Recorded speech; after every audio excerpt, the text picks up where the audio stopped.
Hi, everyone. Welcome to our Library Orientation 2 webinar. This is our second installment where we have librarian Martin Crabtree here to talk about library information and help you out as you work on your research logs and essays. So I'll hand it over to Martin, and as you go through, you guys can ask questions via the group chat. And we'll try to answer them as we go along. Great. Let's see here. What do I need to? There we go. Well, that's not what I want. There we go. Everybody sees my my PowerPoint. Okay. Mm-hmm. Okay. Yep. Good. Good evening, everybody. Martin Crabtree from the library. We're going to talk about some more information, things, and such. Things I want to talk about today. I want to talk about other resources like books. How do we find physical books, ebooks, and such? I want to talk a little bit more about computer searching, just to remind a few things that that we talked about last time. And then I also want to talk more about database searching. You're likely to spend a lot of your time still in this course using the databases, and want to kind of build on some of the stuff we talked about last time to talk a little bit more in detail, show you a couple examples of how you can kind of leverage the databases to kind of get into the kind of information you might need. And also want to talk about finding scholarly information on the web. There's, the web has scholarly information as well. Want to touch on a couple things there also. First, I just want to talk about finding physical things. Our online catalog is the tool we use to find both physical materials in our county, in the college library, as well as in the Mercer County Public Library. We share our catalog with the public library, so when you search our catalog, you might find that things are not physically on campus. They might be in the Lawrenceville, Ewing, Hightstown branches of the Mercer County Public Library system. When we talk about Mercer County Public Libraries, I'm talking about many, but not all the public libraries in the county. Trenton, Princeton, Hamilton, and Pennington are not part of the countywide system, so you won't see what they have. But everywhere else, you can ask to have these things brought into the college library if you want to come up on campus and actually obtain some of these things. You don't have to go running around the county. You can just have them all brought to the college. Tuesdays and Fridays are when we swap things around. Early afternoons, usually when we receive things, we'll contact you and let you know when things are in. Ebooks are built in as well, so you'll find that some of the listings in our catalog are not physically anywhere, but actually a click away. And we'll show you some of that also. I'll talk more about ebooks in detail later. Also, your ID card, your Mercer County College ID card, is your library card. So if you do choose to come into the library to borrow some books, have things brought in from the county, we will be asking to see that so that we can scan in your barcode and enter you into the system and check the books out to you.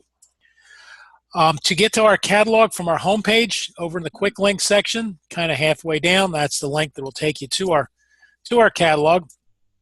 Also, if you get to some of our other web pages outside of the home page, the kind of rectangular box near the top, which has been there for a while, the home page is new this semester, still has the library catalog link as well, so that's another place to access it also.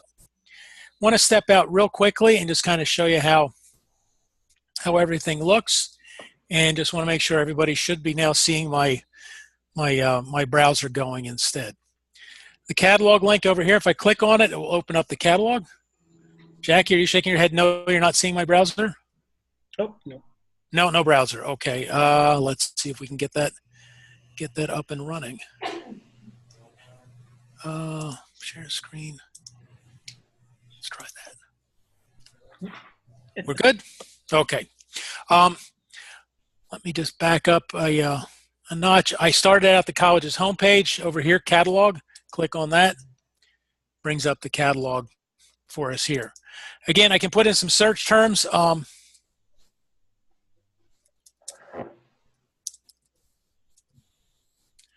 put in Trujillo and Dominican, kind of shortening Dominican Republic, saving a couple of keystrokes. I'm betting I'm going to find things using these two terms. Execute my search, and I get the results up on the screen. Some things to point out on the left-hand side are some options that we can kind of work with and such to focus our search a bit. Say I'm just looking for books, and electronic resources, the term they use for ebooks. I'm not interested in video discs right now. I'll include these two things that I checked off. It redoes my search, throws out the video discs. Working my way down the list, some of the books, you know, you can see the basic information. Say this book, Red Heat: Conspiracy, Murder in the Cold War in the Caribbean. Sounds kind of promising. I can click on the title. It'll give me added information. Brings up a pop-up window. Gives me added information about the book. If we scroll down a little bit further, it tells me that it's in the Lawrenceville branch and the West Windsor branch of the public library. We are not the West Windsor branch. Sometimes folks get that mixed up. We are the Mercer County Community College instead. I can also get a summary of the book if I wish to view that. Reviews, excerpts, I can look at the table of contents, see if things appeal to me. If I like what I see, the process over here, placing a hold. Placing a hold will allow you to make the request to have that book brought to the college for you to pick up. Placing a hold is fairly straightforward. You just need two pieces of information. Your barcode number is on the back of your ID card. Above the barcode is a number. Mine's already kind of in my computer here. Also, the last four numbers of your home phone number, whatever's on record for us as your home phone number, that's what you use for your password. If you're not sure, contact the library. We can get you squared away very quickly and easily. If I do choose to log in, then it'll allow me to actually place the hold. I'm not going to click on the place a hold right now because I'm not looking to get this book brought in. I can also have it sent to the James Kearney campus down in Trenton if I prefer. If I want to see what's just here at the college, I can do that as well, working our way down the options list here. The last one, library. Oops. We can select, we are Mercer County Community College at West Windsor. I can check that off. I can just click the title since it's one thing. And now I get just the things that are in our collection. You'll notice the first couple of books are ebooks, Masculinity After Trujillo, The Politics of Gender in Dominican Literature. I have a hot link right here. I can step into the book directly if I choose. Working our way down the list further, there are other things as well that we have in our collection. So we can kind of see what we have in our collection exclusively if you want to come up on campus and grab our stuff from there. And just a quick thumbs up. We got back to my PowerPoint. Good. Okay, we're all set. I want to talk about computer searching for another moment. Firstly, just to review a couple things I talked about, make sure we're all up to speed. The keywords, these are the words that the computer actually matches up. They match up strings of letters and such. So that's what we put into the box. Take some time to think about those keywords first. Think about your subject, what you're trying to look into, things like that. You know, a single word or very commonly used phrases or things like that. One that kind of you know, that came up was coming of age.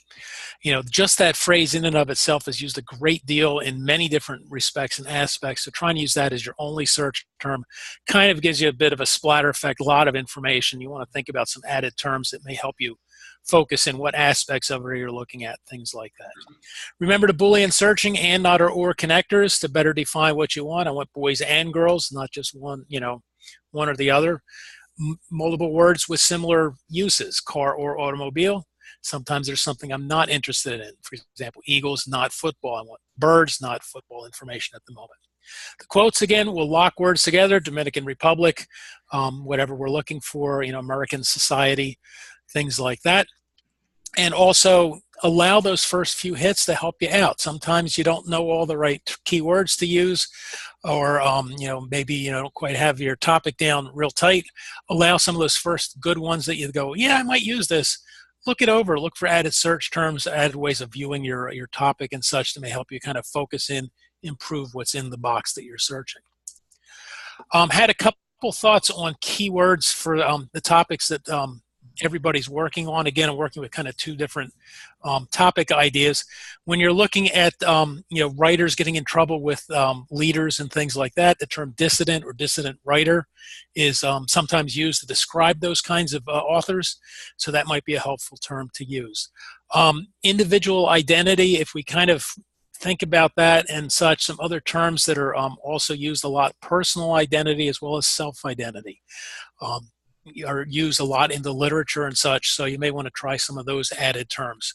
Also, when we talk about American culture, American society is also used a lot to describe very similar kinds of concepts, so you may want to try the word society instead of culture. Also, don't forget United States. American kind of really can refer to things broader than just within the United States. Sometimes people just focus on the United States. A lot of times American society usually refers to the United States, but you could try, I probably wouldn't use quotes around it, but probably United States and society, United States and culture may help you as well in your searches. Now, I said I'd talk about ebooks, and I do want to talk about them a little more specifically. Our ebook collections are included in the catalog. As I mentioned, we have two. One's called eBook Central, also known as eBrary. The company's trying to move towards this eBook Central name. So I know a lot of the faculty members on campus talk about eBrary quite often. So if you hear eBrary and you see eBook Central on the screen, it's the same thing and such. EBSCO eBooks, the other ebook collection we have, is a smaller collection. I'm going to focus on the eBook Central collection today, but you can search the ebooks separately. You don't have to use the ebooks in order to actually, or use the catalog to view the ebooks. Use a web browser to search, just like you would a database, something like that.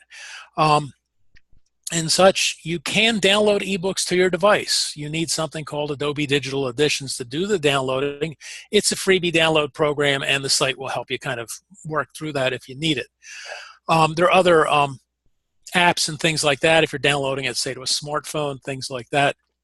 There are other apps as well. And again, your device and the eBrary website will kind of help you work through that if you need. You keep the books for 14 days. Kind of virtually. After that, your access goes away. Some are 7 days, but most are 14 days. This kind of keeps the publishers, the authors happy that you're just not giving things away. And when you download things, you're downloading it to one single device. So if I downloaded an ebook to the laptop I'm sitting in front of right now, I'd have to use this laptop to view it. If I went to the library on campus at the college and pull up my work computer, I couldn't access that book because I only have access at that one device. You may download a portion of a book. It's 40 to 60 pages or so is on average what you can do. Portions of the book, you don't have to do them all in a straight string, so you can download pages 1 to 17 and pages 39 to 42 and things like that. But the eBrary does kind of count down the pages that you have available to you, and eventually we'll just say that's it. You can't have any more. I'm going to step out into eBrary, just kind of show you some of the features and such that are included with eBrary. And again, off to the quick link side, that's the quickest way to get into the ebooks. I'll get into eBrary from here. And I was going to talk about this in a moment, but I do want to mention it right now. We are experiencing some connectivity problems with our databases. You may see this show up on your screen. I have a slide that's going to talk about it in general. Expecting this might be the case, I actually have a workaround to work from. So I'm going to go into the ebooks. Also from here, another link to the ebooks. Click on this and I get to our login screen and just log myself in here real quickly. Faculty, okay, we're good.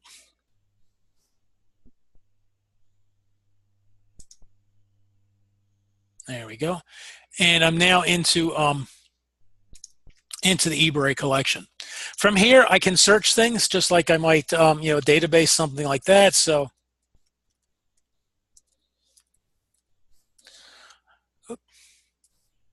oops, there we go, come on. Homeless and culture. Look for these two words in my search, execute the search, and I get a number of books that show up for me, and I can work my way through the list. For example, Citizen Hobo, A Century of Homelessness How a Century of Homelessness Shaped America. Sounds like a very promising title. If I click on the title, it will step me into the book itself.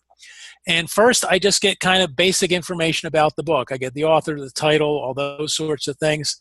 I get to see the sections of the book or chapters, depending on how the book is broken apart. I can start downloading things, directly right here and such. Usually what I encourage people to do is just click on the read online first. Just like you do in a library, you want to kind of look through the book. What does it have? And this is kind of the way to kind of view the book to start with. If I scroll my way down, and I can adjust the size and such of the display as needed given whatever I'm looking at. But I get all the information. I get the cover page. I get all the stuff in the back with all the copyright information, all those sorts of things, and work my way down and eventually find myself into the text itself of the book. Off to the side, the window that opens up kind of here on the side can be helpful. I can search within the book. Sometimes the search terms I'm looking for are very unique, and maybe the book doesn't cover that topic completely everywhere. And so, you know, if I just look for the word culture, it should be in there, and execute my search. It tells me it showed up 78 times within the book. Looking at the different sections, it also kind of gives me a graphic representation how often the word is used. So I can kind of focus on those places that use the term the most. And other than the notes at the end of the book, looks like part 3 is just a little longer than part 2 as far as how many hits I get.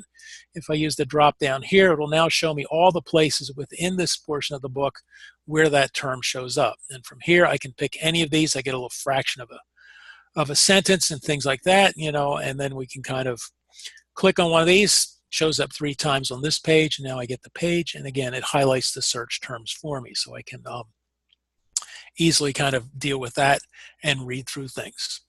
A few other features to talk about up here. We have some options, you know, downloading chapters and such, printing things out. We have all of these things available to us. The speech bubble here is going to be handy because this is where we get the citation for the book. And it defaults to MLA. So I get the MLA citation here, and I can grab that and stick it into my Word document. Now, there's one problem that eBrary always does. Your instructors are aware of this from, you know, the past, and that's in the title of the book. The titles are not italicized in eBrary or eBook Central. They do not italicize it. I wish they would. I don't know why they don't.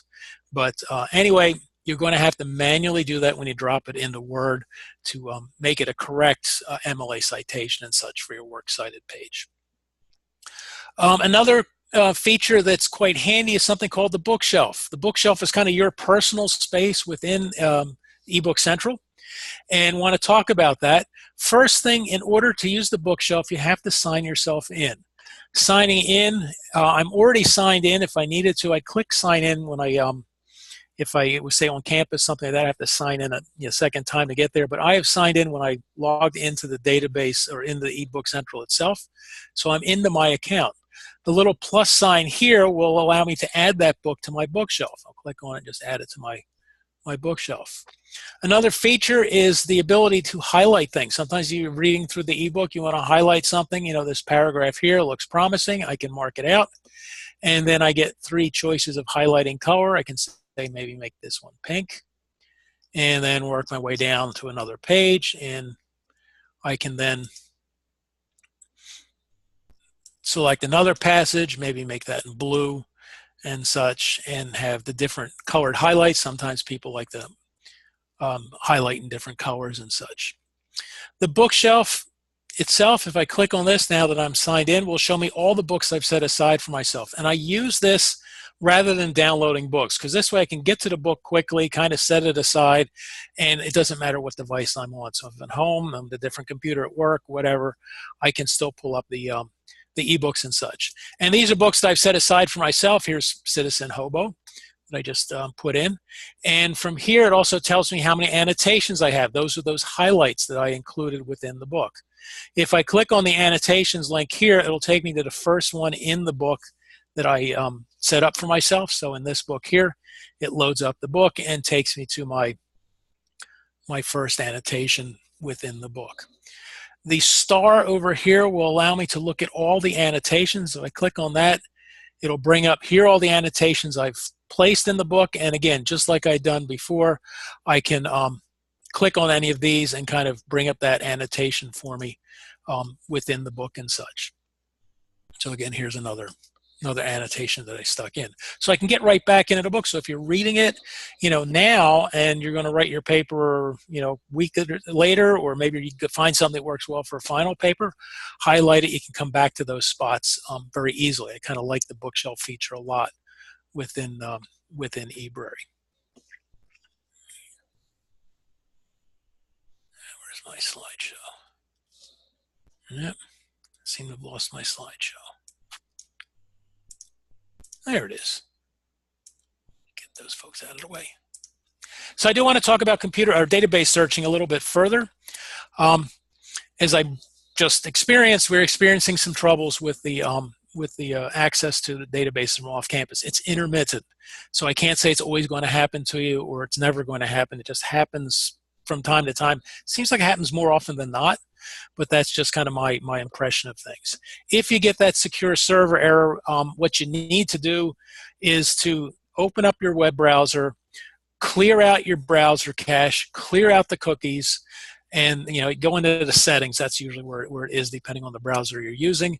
Shut down the browser, restart it, and you should be good to go. I have multiple browsers running right now, different brand browsers too, so I can get in and get out if I run into the access problem when I try to get into the databases. When you're doing research, you're rarely going to find that silver bullet article. So spending your time looking for that one article is going to do everything for your essay, everything for your research. It's really not the best use of your time. You're really going to frustrate yourself trying to find that perfect article. Research is really a building process. You find a little information here, a little information there, and you kind of build it up to the point where you actually have enough stuff gathered that you roll around up here in your head and then kind of put it into writing and such. Be flexible with your keywords. Different keyword combinations, things like that. Try alternate terms, alternate concepts and such that kind of fit in with what you're looking at. You really have to do some of that to do effective research. Also, don't try to put the square peg into the round hole. Don't have your paper written in your head. You're all set. I just got to find articles that say what I want to say. You really have to allow the information you find to kind of drive where your discussion is going to go within your essays, because it can be very, very difficult to find something that says specifically the point you want to make and such. Also, every research tool that you have available to it, be it a database search, you're out there using Google, the catalog I showed you a moment ago off to the side there, that's some of the added features. Become familiar with all of these added features so you can use these tools to their full potential. You want to leverage these tools as best you can so you can get in effectively and efficiently and get the information you need so you have more time to actually use the information that you find, do a better job of writing and research or whatever you're working on. Databases have a lot of features within them, and some of them can be real handy even if you're kind of still struggling with the with your topic idea and things like that. And want to show you the advanced search features. That's the place to really look for a lot of these things. I'm going to step out again, and let's see if it'll let me in this time. Nope, it still failed. So we'll go over here, and I'm going to go into the ProQuest Central database. Nice broad database covering many subject areas and such.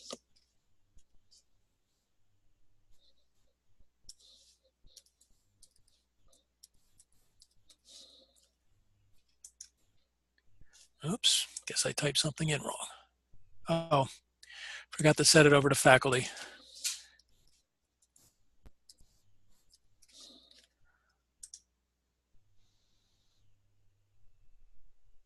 There we go. I'm into ProQuest Central now. So I can sometimes you don't know exactly what you're doing, what your search is yet. You're still discovering, figuring things out. So if we just start kind of broadly.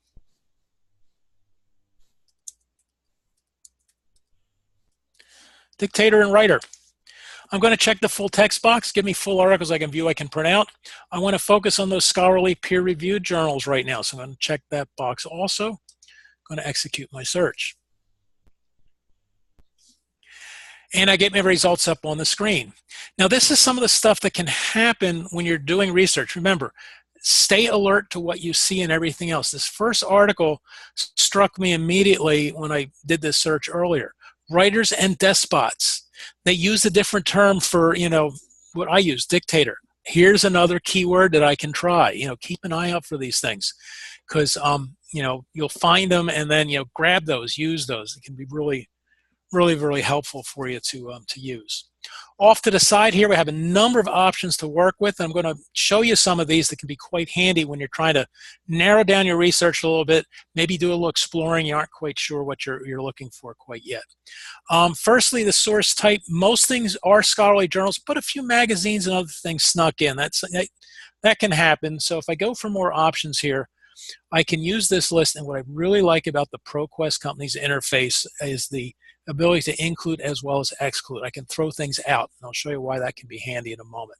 Right now I'm just going to say include the scholarly journals. That's all I want, and I'll apply that. It's going to redo my search and throw out maybe 100 articles and such. Working my way down further, the publication date. Publication date goes back, the earliest articles from 1930. Depending on your topic, that might be too old. It's kind of your call on that front. If you're looking at, questions about, immigration, American culture, and things like that, you probably want to focus a little more recently. And again, it's your call. Do you go back 5 years to 2000, 10 years? Sometimes, if you try 5 years, you're not finding much. You may have to, extend widen the date range a little bit. I can use the slider here to move things up if I wish, or I can just type in a date range. Say we go for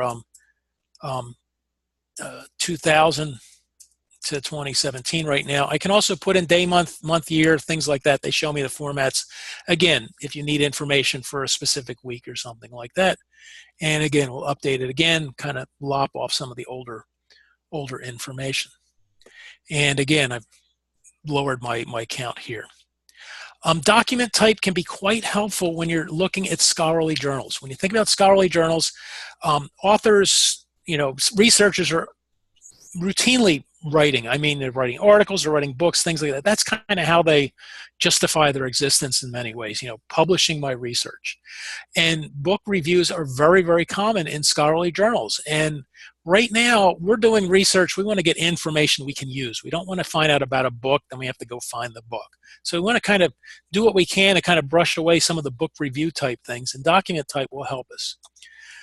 Again, I get a short list here. We need to go to more options because in this case, the reviews, I want to throw those out. Get rid of all the reviews. I don't want to see those. Move them out of my way. Some of the other things that you may need to deal with depending on your research topic. Again, sometimes, for example, commentary, editorials, opinion type things may be very helpful. Sometimes they're not at all. I really need facts. I don't want somebody's opinion on my topic. You can throw those out. You can see the number of articles falls off quickly down the list.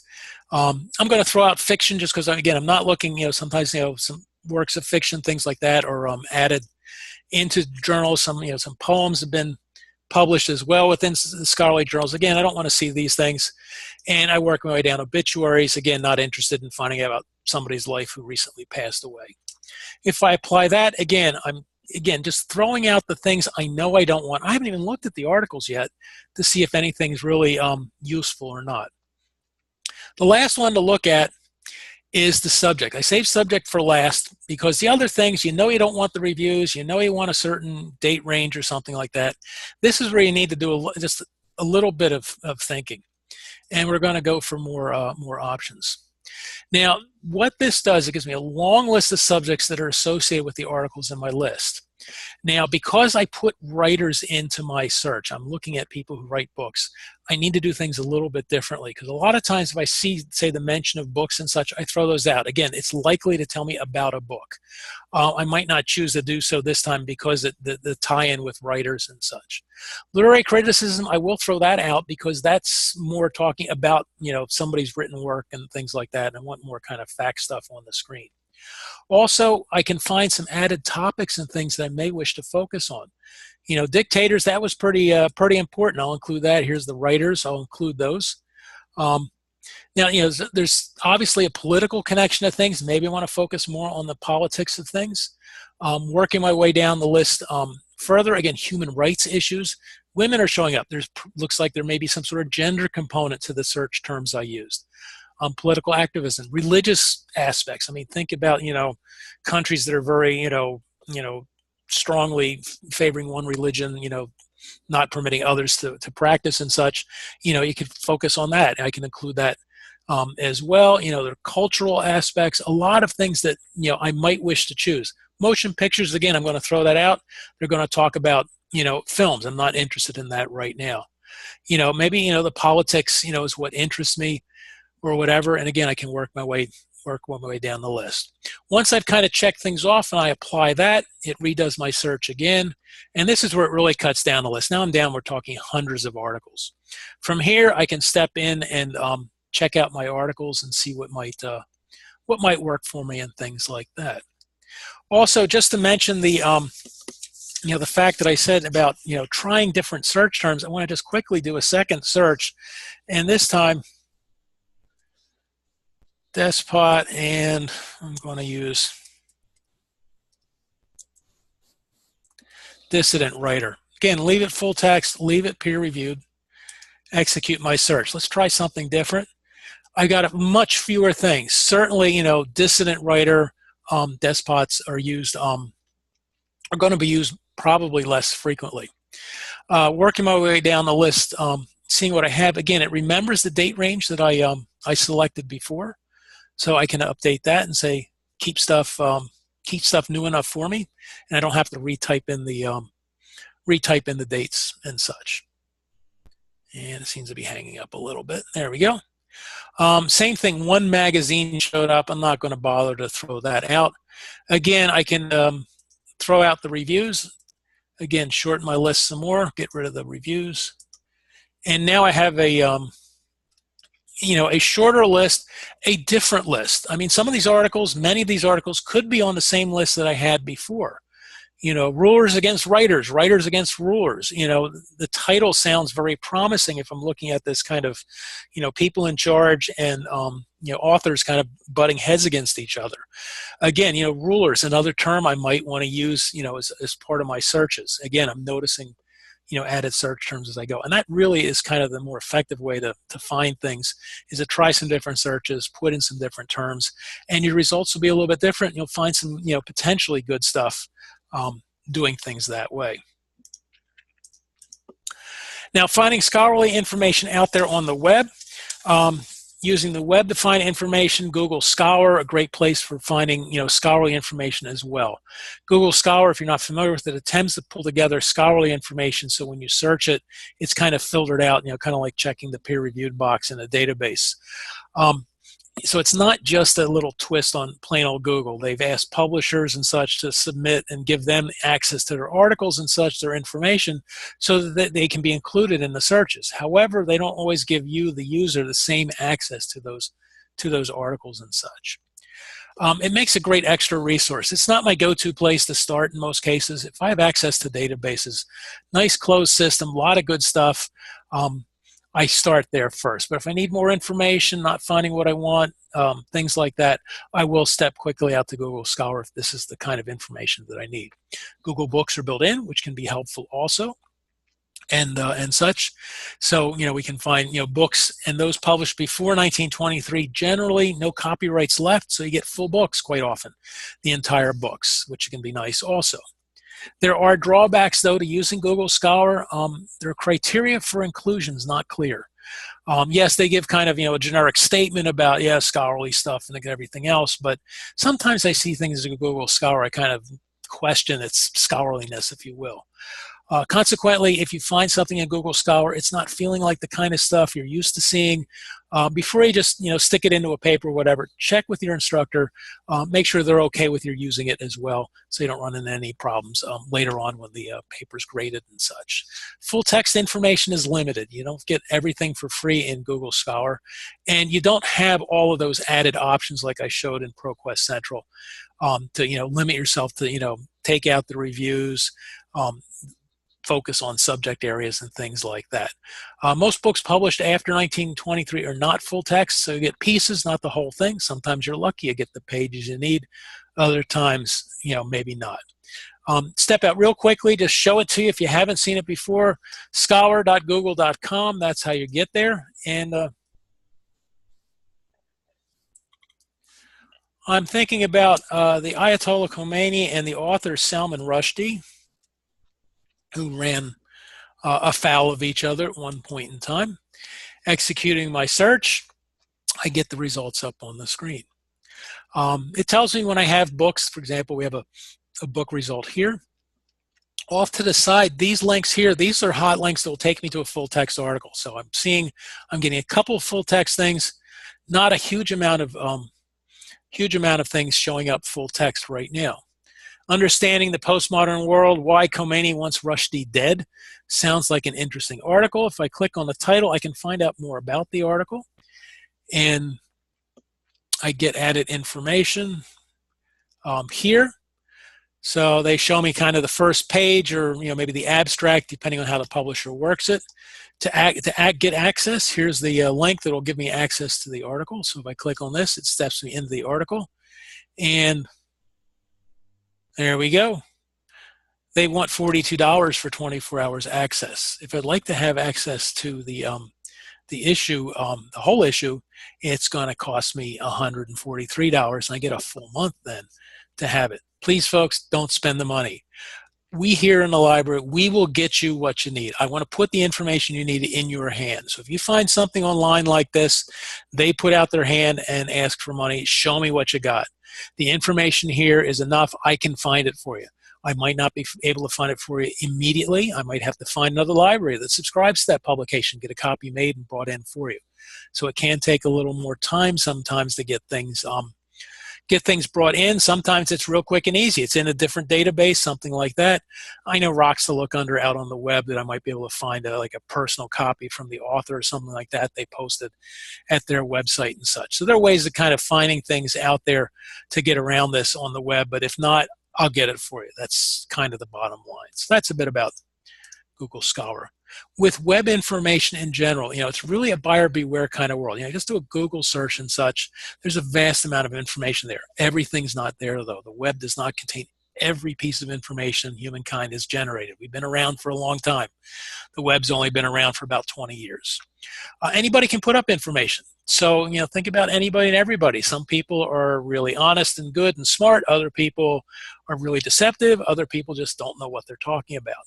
So, consequently, a very great wide range of the quality of the information that you find. Often you're the sole evaluator of this information. It's between you and the screen. Now, if you have questions, like a second opinion, be glad to discuss a website with you, information you found on the web, talk about some criteria to consider when you find information on the web to kind of think about it a little bit further. Some things just, that came to my mind quickly, is this information reliable, accurate? Is there any way I can tell just because somebody typed it up and put it on the screen, does that make it something I immediately accept blindly? Who's giving me the information? Why did they create this information? Are they reposting somebody else's information?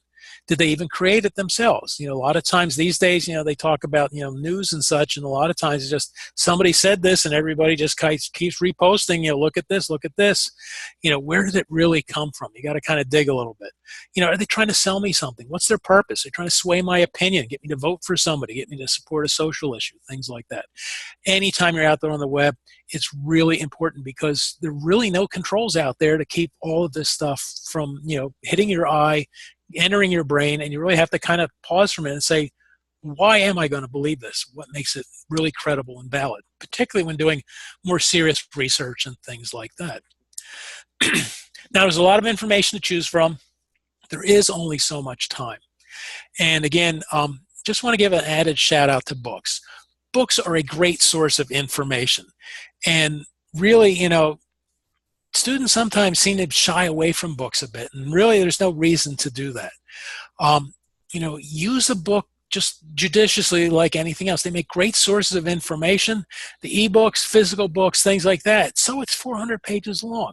For the purposes of your research in a course like this, you're not going to have to read the book cover to cover.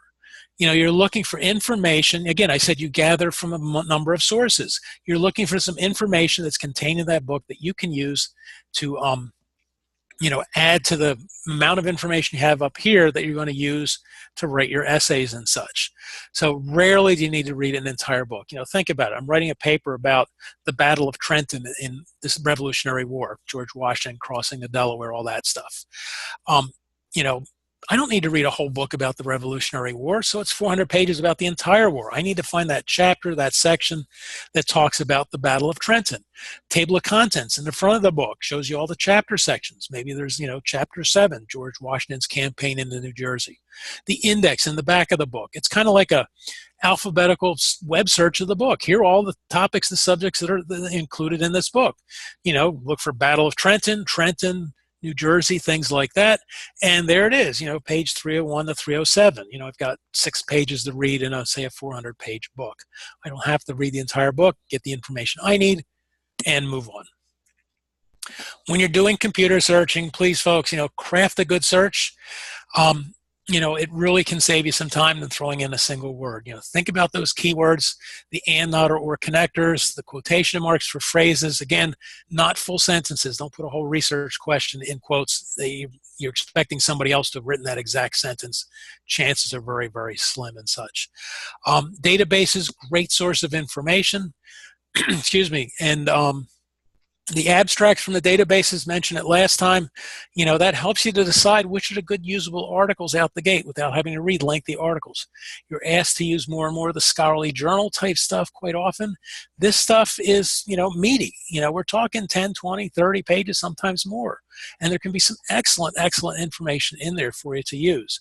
But at the same time, why read all 25 pages and decide you don't like it when you can read that abstract and make that decision right there? Databases will help you with citations. Same thing with eBury. Remember, italicize the words for the title in the eBury citation so it's correct MLA formatting, and allow your initial searches to help you out as well. Again, just like I showed, I found despot, ruler. There are other terms I could use other than dictator, which is the one that I started with.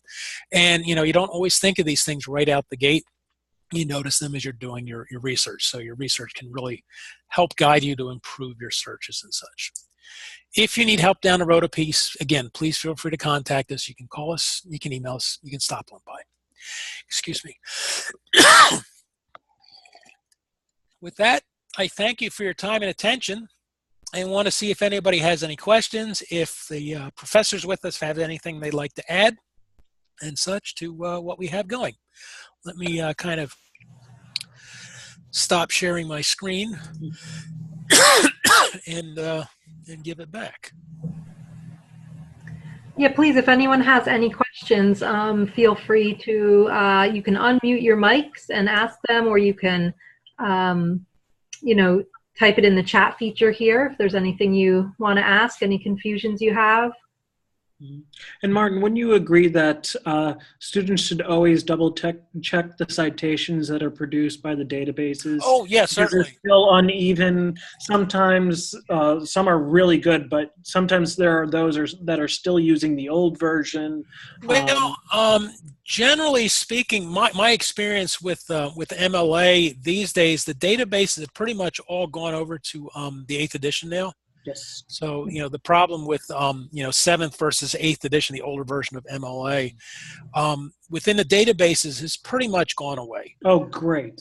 I don't know of any data, of the big databases, then really even the smaller ones I was keeping an eye on. Everybody seems to have moved over now to the 8th edition. So there's really not an issue on that front. Now, if you're out there on the web, somebody, gives you, a citation or whatever, or you find, a citation, you use the works cited page from an older, from a scholarly journal, as I said before, use the listing at the end to find other sources. That citation could easily be in that older version. So you got to keep an eye on it in that respect. Martin, there was a question. I think Matt probably answered it, but one of my students asked, is the eBook Central only available for currently enrolled MCCC students, or will the ID login work in the future? The ID login for all of our databases, if you are no longer registered as a student, sometime early in the semester or just as we go into the semester, I don't know the exact timing, or IT folks actually do that. They basically go in and update our list of current people that have access and such. So your access, once you cease being a student at our college, will go away. If any of your students are looking to continue at Mercer with some of the programs we have in association with William Patterson, Rutgers, some of the other colleges to get a 4-year degree while still going to Mercer. Again, if you are now enrolled as a Rutgers student, then you need to access the Rutgers libraries. You have access to their information. You no longer have the remote access to our stuff. In the library itself, anybody can walk in. The public can walk in and use it. So if you want to come in, when you're not a student of ours and use our resources in the library, anybody can use it. There's no login or anything there. Hopefully that answers everything and then some. Yeah. Okay, any other questions?